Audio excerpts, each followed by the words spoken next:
Well, hey, good day to you. This is Todd. I'm a regular dude walking in the Word. We are going through Exodus 28 here, and in Exodus 28, it's talking about the priestly garments. And you look at that, and a lot of preaching and teaching has not been done on this, because you go, oh, this is really not significant. Well, I'm trying to show you today, in the next episodes here, how it is significant and how you don't wear these garments today, but how these garments portray the relationship between God and his people and Aaron, the go-between, and then also how it all points to Jesus and how Jesus is a picture of all this stuff. Okay, so today we're looking at the breastplate, and this is taken from Exodus 28:15 to 30. Now, yesterday we talked about the ephod, and the ephod was this, if you have this picture here, this outer vest, kind of a big long vest, all right? And we talked about what that's made of. If you didn't, you need to go back and listen to it. I won't repeat that whole thing. Today we're talking about the breastplate, okay? And that's this thing here that has 12 different stones on it. And so there's a lot of significance with that breastplate, all right? So that's what we're talking about today, that breastplate. And I guarantee you, no one else was wearing the breastplate. They might wear a robe. They weren't wearing the ephod because that had gold intermingled with it. And you weren't even allowed to be wearing this stuff anyway, unless you were a priest. And this ephod was very significant. And I can't even imagine how much this thing would have cost to make this thing. But anyway, let's read here about the breastplate, okay? You are to make an embroidered breastpiece for making decisions. Make it with the same workmanship as the ephod. Make it of gold, of blue, purple, and scarlet yarn, and of finely spun linen. Okay, here we are again. This is made of those colors. You have the blue, which represents the heavens, okay? And then you have the purple, which represents royalty. And you have the scarlet, which represents the shed blood. And then you also have the fine white linen, which represents, being clean, the cleansing of Jesus. All those things point to Jesus. And it's interwoven throughout the whole making of the tabernacle, but now also on what the priests wear, okay? Verse 16, it must be square and folded double, 9 inches long and 9 inches wide. Okay, that's why I read from the Christian Standard Version today, because it tells you in inches how big this is. So in 9 inches, this is that long. So if I do it on my chest, let's see here, lock it in here. 9 inches would be to here, and so it would be about this size. Okay, and it'd be a square, so it would be, like that. So you're wearing this big square on your chest, 9 by 9. This is what you're doing here. So place the settings of gemstones on it, 4 rows of stones. The first row should be a row of carnelian, topaz, and emerald. The second row, turquoise, lapis lazuli, and a diamond. The third row, jacinth, agate, and amethyst. And the fourth row, a beryl, an onyx, and a jasper. They should be adorned with gold filigree in their names, filigree in their settings. The 12 stones are to correspond to the names of Israel's sons.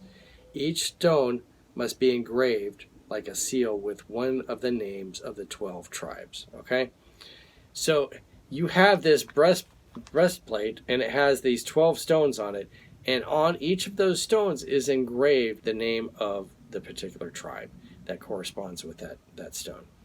So not only, get this, you had the names of the tribes inscribed on the priest on their breastplate, but if you remember from yesterday, it was also inscribed on there was 2 stones, one on each shoulder, and they were inscribed 6 on one and 6 on the other. So overall, you had the names of the 12 tribes inscribed on the garments that the priest was wearing 2 times. All right, so this all plays out into the significance of the whole thing. There should be verse 22, I'm sorry. You are to make the braided chains of pure gold, cord working of the breastplate. Fashion 2 gold rings for the breastplate, and attach them to the two corners. Then attach 2 gold cords to the 2 gold rings at the corners of the breastplate. Attach the other ends of the 2 cords to the other filigree settings, and in this way attach them to the ephod's shoulders pieces to the front. Make 2 other gold rings and put them at the 2 other corners of the breastplate, and on each of the next to the inner border of the ephod. Make 2 more gold rings and attach them to the bottom of the ephod's 2 shoulder pieces to the front, close to the seam and above the ephod's woven waistband. The artisans are to tie the breastplate from its rings to the rings of the ephod with a cord of blue yarn, so that the breastplate is above the ephod's waistband and does not come loose from the ephod. So that the breastplate was hanging up here. It wasn't. You didn't have it hanging down below your belly. All right. And so he just gave you all the dimensions, or what you were supposed to do to this thing, very detailed, about where you put all the rings and everything, so that it attaches properly and isn't just flopping around like a big old necklace. Okay, this thing was like supposed to stay here and kind of be anchored right here. Not, like I said, not like a big necklace you have dangling around. All right, verse 29. Whenever he enters the sanctuary, Aaron is to carry the names of Israel's sons over his heart on the breastplate for the decisions, as a continual reminder before the Lord. Why? As a continual reminder. Okay? Place the Urim and the Thummim in the breastplate for decisions, so that they will also be over Aaron's heart whenever he comes before the Lord. Aaron will continually carry the means of decisions for the Israelites over his heart before the Lord. Okay? So we have in this breastplate too, you have the Urim and the Thummim.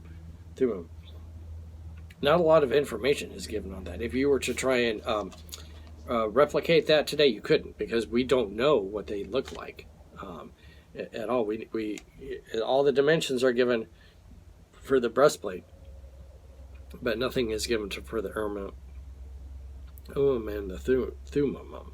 So that was in there, and that was those things were used to help make decisions. All right, and so we'll get into that in a later episode, how they were used. But what I want to conclude with today is this.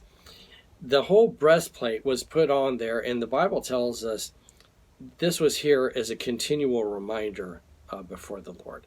So when you have this thing hanging on you, you can't forget it's there. All right, it's this big old breastplate.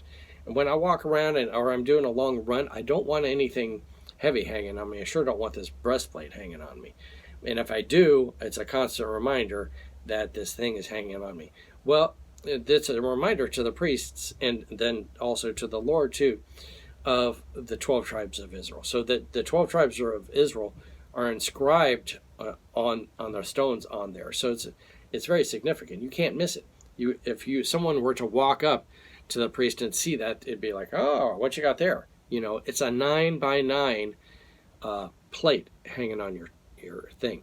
So it's a constant reminder, and so that's what it is. And the thing is, it's how it plays out today is this.